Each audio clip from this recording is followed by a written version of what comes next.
dari sahabat MQ. Oke, tidak ingin disebutkan namanya. Nah, ini ingin bertanya Bunda kalau tadi terkait dengan solusinya itu kan ada yang istilahnya kita juga berbagi peran. Nah, ini kalau sahabat MQ ini kalau single parent lalu bagaimana Bunda? Ya, single parent ya. Nah, ini saya juga belum tahu ya usia putra atau putrinya Bunda ini usia berapa tahun ya? Karena beda ya Bunda? Ya, karena memang ada usia-usia tertentu di mana figur ayah dan ibu itu memang harus hadir gitu ya. Walaupun memang pada fitrahnya kita juga ada yang akhirnya memang harus menghandle anak sendirian, mengasuh anak sendirian karena tadi perpisahan atau karena juga LDR gitu ya. Jadi ini berbagai macam. Kalau LDR tentunya memang kita masih diuntungkan dengan kondisi sekarang di mana komunikasi begitu gampang dan mudah ya, misalnya dengan video call atau dengan metode-metode yang lain gitu ya. Itu memudahkan kita berinteraksi dan anak pun juga masih bisa kita ajak untuk mengenal ayah secara tidak langsung gitu ya. Mereka juga bisa menemukan dari gaya-gaya bicaranya ayah, dari aturan-aturan yang dibuat oleh ayah, walaupun tidak secara fisik mereka dapatkan setiap hari, tapi dari cara komunikasi, cara ayah menatap lewat layar itu betul-betul bisa diamati oleh anak. Gitu ya, yang agak susah ketika kita betul-betul single tadi karena perpisahan gitu ya. Nah, kalau perpisahan pun sebetulnya kita masih bisa mengharapkan interaksi ini juga masih terjadi gitu ya dengan sang ayah, karena kan ayah masih ada gitu ya, walaupun memang tidak bisa secara sehari-hari, tapi sebetulnya inilah yang harus kita buat sebuah komitmen ketika kita sebagai orang tua, bahwa ketika perpisahan itu antara kita orang dewasa ayah dan ibu, tapi untuk komitmen pengasuhan kepada anak ini harus bersama-sama. Nah, ini penting juga sebetulnya, walaupun gampang disampaikan tapi susah ya untuk dilakukan. Tapi sebetulnya kita coba terlebih dahulu, kita buat komitmen misalnya untuk usia-usia tertentu, misalnya usia-usia golden age mereka, usia PAUD, kita berharap bahwa ada keseimbangan peran antara ayah dengan ibu. Misalnya di hari Sabtu Minggu, karena setiap hari sudah bersama ibu, maka Sabtu Minggu bisa bersama ayah gitu ya. Ini tuh juga sangat penting, jadi kita harus berkorban ya. Kalau secara fisik ayah memang masih ada gitu, walaupun kita sudah berpisah. Nah, kalaupun ini memang susah sekali dilakukan, maka kita bisa melibatkan peran-peran lain. Misalnya, apakah kita punya ayah, apakah kita masih punya adik atau kakak laki-laki gitu ya. Setidaknya peran-peran ini ya, peran yang secara tangible bisa dilihat oleh anak sebagai role modelnya mereka dari sisi laki-laki seperti itu ya. Nah, kalau masalah kerjasama tentunya kita pun juga, karena di sini kita adalah pengambil keputusan tunggal, tentunya ya kembali lagi, kalau untuk sesuatu yang kita tidak bisa memutuskan, misalnya contoh mengajarkan tentang bagaimana ketangguhan seorang laki-laki, tentunya kan kita agak susah ya karena kita adalah perempuan. Tapi kalau dari sisi karakternya sebetulnya ibu pun juga bisa gitu ya, tapi akan lebih mudah anak melihatnya dengan hal yang langsung dilihat gitu ya, bahwa laki-laki seperti ini, maka tadi kita bisa melibatkan orang lain. Tapi untuk hal-hal yang itu berupa komunikasi, sebetulnya ibu bisa memutuskan sendiri. Jadi dengan belajar juga dari orang tua yang memang lengkap gitu ya. Jadi orang ibu pun harus bisa berperan ganda kan di sini. Walaupun tidak sempurna, tapi ibu bisa ketika ibu berperan sebagai laki-laki, ibu harus lebih tegas. Ibu harus, walaupun nanti itu akan juga ambigu ya bagi anak, karena ibu kok tadi satu sisi ibu tidak pernah marah, tapi ketika ini ibu kok tegas gitu ya. Ya ini kan juga akhirnya anak juga mengalami kebingungan gitu ya. Nah, sehingga ini pun juga benar-benar kalau ibu memang merasa bahwa ibu sanggup melakukannya, maka ibu harus melakukannya, tapi harus konsisten. Itu ada aturan-aturan yang memang itu harus jelas pada anak.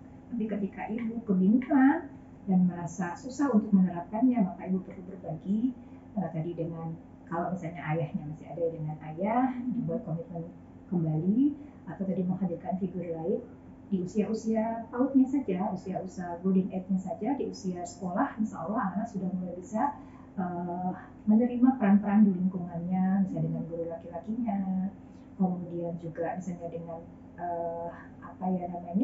dengan orang-orang yang dilihat selain orang tuanya gitu ya, atau teman-teman atau keluarga yang di rumah. Nah itu mudah-mudahan ini bisa sedikit menjawab ya Bu. Atau memang misalnya ada semacam keinginan untuk berkeluarga kembali, itu lebih baik dengan tujuan selain untuk kita beribadah, kemudian kita ada jodoh, dan juga yang ketiga ya memang kita lakukan memang untuk kita berlatih kembali gitu ya, menjadi orang tua yang lebih baik untuk anak, sehingga anak ini tidak apa ya namanya terhambat untuk hal-hal yang sebetulnya itu muncul dari tadi pengasuhan ayah dan ibunya seperti itu. Nah, Insya Allah istimewa sekali ya Bu. Iya, pasti insya Allah apapun kondisi yang diterima pasti Allah punya rencana gitu ya. Pastinya juga ibu ataupun bunda-bunda yang menjadi single parent ini pastinya adalah orang tua pilihan gitu ya, karena pasti punya keistimewaan tadi. Ya. Makanya semangat ini untuk sahabat Angki, insya Allah terus belajar gitu ya dari orang tua yang lain yang sudah bisa menjadikan anak-anak mereka menjadi pribadi yang mumpuni. Juga perlu belajar dari orang tua yang lain yang mungkin keputusannya adalah seterusnya sendiri, ya pastinya tetap harus punya role model ya ibu ya, seperti apa, walaupun tadi petanya menjadi orang tua tiap orang bisa berbeda-beda. Baik, Masya Allah. Dan kita beralih ke pertanyaan selanjutnya ini dari sahabat Mahadi Isanuddin di Antapani, Bandung. Nah ini Bunda, kalau tadi sahabat Mahadi sempat bertanya terkait dengan menjelang bulan Ramadan ini Bun, bagaimana kemudian seorang anak perlu menanamkan akhlak yang baik kepada orang tua agar nilai-nilai akhlak dan juga pola-pola diskusi yang sudah diterapkan orang tua ini tidak mudah hilang. Apalagi kalau Ramadan ini semakin ini ya Bunda, jadwalnya ini semakin padat.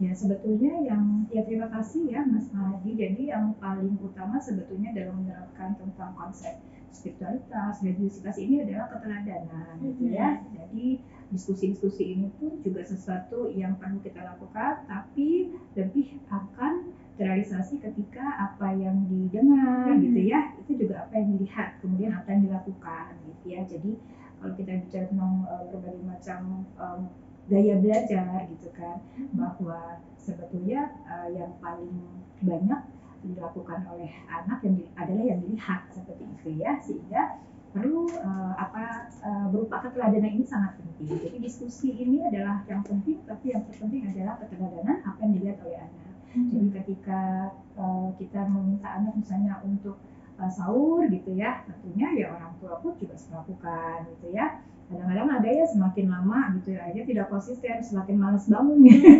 Akhirnya cuma minum air putih gitu ya, padahal sahur ini juga sesuatu yang juga menjadi hal yang kita ajarkan kepada anak, supaya anak saya tadi lebih kuat gitu kan, supaya mereka juga merasakan bahwa tubuh juga harus diberi nutrisi gitu untuk aktivitas selanjutnya, karena tadi diskusi lagi kan demikian.